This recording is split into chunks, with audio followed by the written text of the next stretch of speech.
Tara dito sa lugar nila tatay tsaka ni nanay. Punta tayo dito. Maganda yung pahingahan dito. Si tatay. Tay, kumain ka na? Ako makain na siya. Binilhan ko siya ng ulam. Ito yung pahingahan nila dito. May maliit silang duyan. Ayan yung paligid nila. Ayan. Oh. Ganda, no?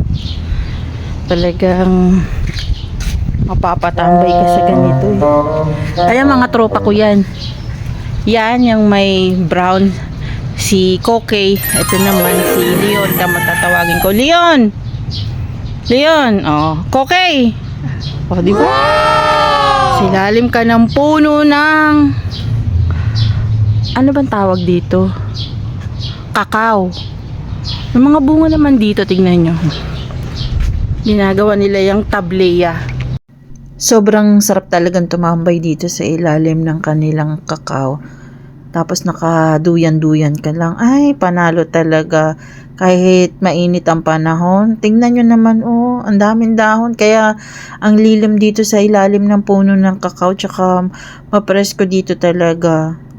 Preskong-presko ako dito.